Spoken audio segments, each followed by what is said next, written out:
आगे चैनल में आपका स्वागत है। आज हम लीड कोड प्रॉब्लम 122 सॉल्व करेंगे। प्रॉब्लम का नाम है best time to buy and sell stock part 2। ठीक है, तो प्रॉब्लम समझ लेते हैं पहले।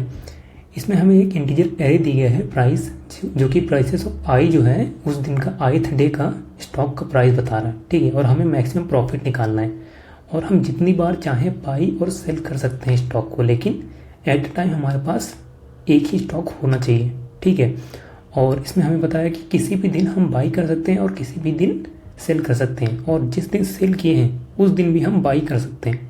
ठीक है, और तो हमें मैक्सिमम प्रॉफिट निकालना है।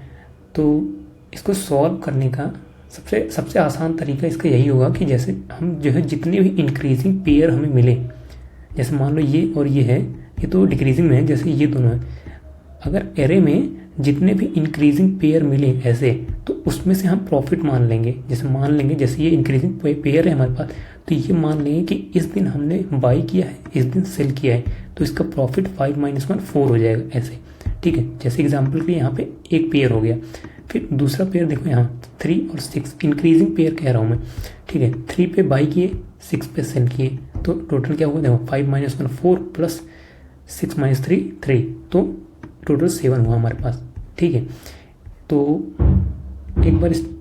उसको एक बार ड्राई रन करते हैं बढ़िया से।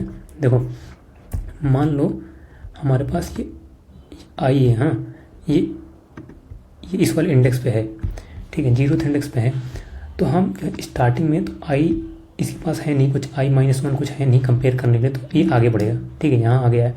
अब ये देखेगा कि क्या इसका प्राइस जो करंट जो प्राइस है, अगर ये I - 1 से बड़ा है तो मतलब वो इंक्रीजिंग ऑर्डर में हमें मिल गया है। अगर जो है ये प्राइस इससे बड़ा है I - 1 से, तो मतलब इंक्रीजिंग ऑर्डर में हमें मिल गया है, तो हम प्रॉफिट निकाल लेंगे। ठीक है, इस प्रॉफिट में ऐड कर देंगे। लेकिन यहाँ पे तो ये डिक्रीजिंग ऑर्डर में है, तो कोई फ़र्क नहीं पड़ता। फिर आ गया है, हम देखेंगे 5 - 1, यहाँ पे देखो 5 जो है 1 से बड़ा है। ठीक है, तो इसीलिए यहाँ पे हमें प्रॉफिट मिल जाएगा। हम मान लेंगे कि यहाँ पे हमने बाई किया था, यहाँ पे हम सेल कर रहे हैं, तो 5 - 1 कितना हो जाएगा, 4 हो गया। ठीक है, अभी करंट प्रॉफिट हमारा 4 हो गया। ठीक है, फिर आगे बढ़ते हैं। देखो अभी ये 3 है और ये 5 है, इंक्रीजिंग ऑर्डर में नहीं है, आगे बढ़ेगा। ये 6 है और इसकी माइनस वाला 3 है, इंक्रीजिंग ऑर्डर में है ना, तो इसीलिए 6 - 3, इसमें प्लस कर देंगे 6 - 3 3। ठीक है, फिर आगे बढ़ेगा, ये आगे बढ़ेगा, देखेगा इंक्रीजिंग ऑर्डर में है 4, ये 6 है, नहीं इंक्रीजिंग ऑर्डर में नहीं है, तो आगे बढ़ेगा, तो ये बाहर चला गया, तो इसीलिए इसका टोटल सम कितना हुआ 7, इसीलिए इसका आंसर 7 है। चलो इसी चीज़ को कोड करते हैं, ज़्यादा कुछ है नहीं इसमें, 4-5 लाइन का ही कोड है। देखो प्रॉफिट हम इनिशियलाइज कर देते हैं पहले 0। ठीक है, और स्टार्ट करेंगे इंट I = 1 से, क्योंकि 0 कुछ है नहीं कंपेयर करने के लिए, उसके मतलब 0 माइनस में कुछ है नहीं, कोई माइनस इंडेक्स में -1 इंडेक्स तो है नहीं।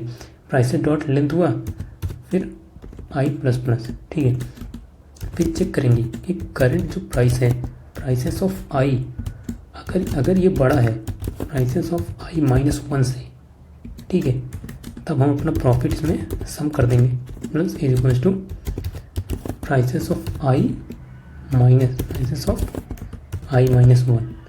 ठीक है, बस इतना ही करना है, एट द एंड रिटर्न करना है हमें प्रॉफिट। ठीक है, रन करते हैं, सबमिट करते हैं। 5-6 लाइन का ही कोड है बस, सबमिट भी हो गया। तो वीडियो को देखने के लिए आपका बहुत बहुत धन्यवाद, और चैनल को सब्सक्राइब जरूर कर लें। Thank you so much.